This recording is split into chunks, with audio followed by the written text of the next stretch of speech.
ഉത്തര കർണാടക അങ്കോളയിലെ ദേശീയപാത 66-ൽ ഷിരൂരിലുണ്ടായ മണ്ണിടിച്ചിൽ കാണാതായ മലയാളി ലോറി ഡ്രൈവർ അർജുൻ അടക്കമുള്ളവർക്ക് വേണ്ടി തെരച്ചിൽ നടക്കുകയാണ് ഇപ്പോഴും.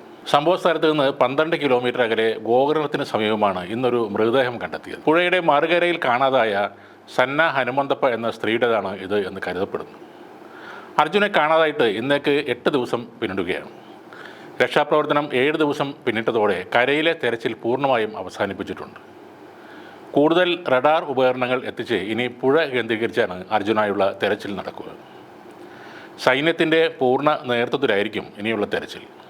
ഇതിനിടെ അർജുൻ്റെ രക്ഷാപ്രവർത്തനവുമായി ബന്ധപ്പെട്ട് മറ്റു വിവാദങ്ങളിലേക്ക് ആരും പോകരുതെന്ന് ലോറി ഉടമയായ മനാഫ് പറയുന്നുണ്ട്. എല്ലാവരും വളരെ കഷ്ടപ്പെട്ടാണ് ഈ ദുരന്തമുഖത്ത് നിൽക്കുന്നത്. പേപ്പർ വർക്കുകൾ അടക്കമുള്ള പല കാര്യങ്ങളും താൻ ഒറ്റക്കാണ് ചെയ്യുന്നത്.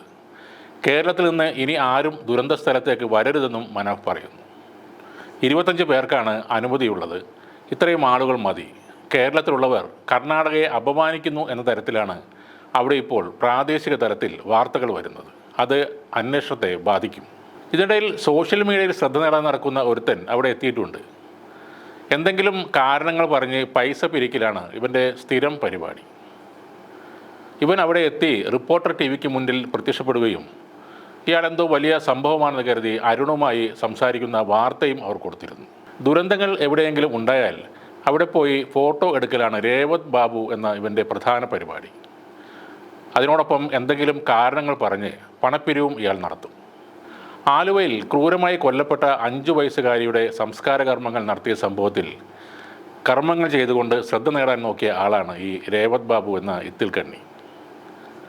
ആലുവ MLA ആദ്യം ഇവനെ ചേർത്ത് പിടിച്ച് അഭിനന്ദിച്ചെങ്കിലും പിന്നീട് കാര്യങ്ങൾ മനസ്സിലായതോടെ അദ്ദേഹം ഒഴിഞ്ഞു മാറുകയാണ് ഉണ്ടായത്. പൂജാരിമാരുടെ കാര്യത്തിൽ താൻ പറഞ്ഞത് കള്ളമാണെന്ന് ഇയാൾ തന്നെ സമ്മതിക്കുന്ന ഒരു ഓഡിയോ ക്ലിപ്പ് സോഷ്യൽ മീഡിയയിൽ വൈറലായതോടെയാണ് ഇയാൾ മാപ്പ് പറഞ്ഞ് ആ സംഭവത്തിൽ നിന്നും രക്ഷപ്പെട്ടത്. ഇപ്പോൾ ഇന്നലെ പറയുന്നത് കർണാടകയിൽ പോയ ഇവൻ്റെ പേഴ്സ് കാണുന്നില്ല എന്നാണ്. കർണാടകയിൽ ഒരു വീട്ടിൽ ഉറങ്ങിക്കിടക്കുമ്പോൾ അത് ആരോ അടിച്ചു മാറ്റി എന്നാണ് പറയുന്നത്. അതിലെത്ര പൈസ ഉണ്ടായിരുന്നോ മറ്റു സാധനങ്ങളുണ്ടോ ഒന്നും ഇവൻ പറയുന്നില്ല. പിന്നെ കർണാടക പോലീസുകാരുടെ ഒപ്പം നിന്ന് സെൽഫി എടുത്ത് അവർ ഭക്ഷണം വാങ്ങിത്തന്നു എന്നും പറയുന്നുണ്ട്. ഒരു ദുരന്തമുഖം നോക്കി പണം തട്ടിയെടുക്കാനുള്ള ഇവൻ്റെ അടവുകളിൽ ഒന്നാണത്.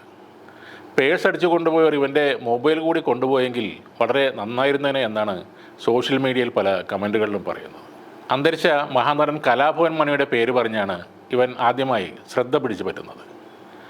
പിന്നീട് പോലീസ് സ്റ്റേഷനിലോ കോടതി വളപ്പിലോ കിടക്കുന്ന കലാഭവൻ മണിയുടെ കാറുകൾ കഴുകി അതിൻ്റെ ഫോട്ടോ ഒക്കെ എടുത്തിട്ട് ഇവൻ അതിൻ്റെ പേരിലും പിരിവ് നടത്താറുണ്ട്. അതിനുശേഷം അരിക്കൊമ്പൻ വിഷയം വന്നപ്പോൾ ഓട്ടോറിക്ഷ ഓടിച്ചിരുന്ന ഇവൻ അതെല്ലാം ഉപേക്ഷിച്ച് കേരളത്തിലേക്ക് കണ്ണൂർ നിന്നും തിരുവനന്തപുരം വരെ പദയാത്ര നടത്തി കാശ് പിരിക്കുകയും ചെയ്തു. പലപ്പോഴും ഏതെങ്കിലും വണ്ടിയിൽ ലിഫ്റ്റ് ചോദിച്ചു പോയായിരുന്നു ഈ പദയാത്ര മുഴുവിപ്പിച്ചത്. അരിക്കൊമ്പൻ സ്നേഹികളായ ചില വീട്ടമ്മമാർ ഇവന് ഭക്ഷണവും പൈസയുമെല്ലാം കൊടുത്തിരുന്നു. വെറുതെ ആളാകാനും പൈസ പിരിക്കാനും ഇത്തരം ദുരന്തമുഖങ്ങളിൽ ഇവനെ പോലുള്ളവരുടെ കടന്നുവരവ് അവസാനിപ്പിക്കേണ്ടതാണ്. ഇവനെന്തോ മഹാത്ഭുതമാണ് എന്ന രീതിയിൽ റിപ്പോർട്ടർ ചാനലൊക്കെ നിൽക്കുമ്പോൾ ഇവനും ആവേശം കൂടി വരികയാണ്. ഈ സംഭവത്തിൽ മറ്റൊരു കാര്യം കൂടിയുണ്ട്. ചില ചാനലുകൾ നൽകുന്ന വാർത്തയാണത്. രേവത് ബാബുവിൻ്റെ അതേ നിലവാരത്തിലേക്ക് തരം താഴുകയാണ് ന്യൂസ് 18 എന്ന ചാനലും. ലോറി കണ്ടെത്തി അർജുൻ സുരക്ഷിതൻ എന്ന പേരിൽ വാർത്ത ഇറക്കുന്നു. സുരക്ഷിതൻ എന്നതിന് ശേഷം മങ്ങിയ നിറത്തിൽ ഒരു ചോദ്യചിഹ്നം ഇടുന്നുണ്ട്.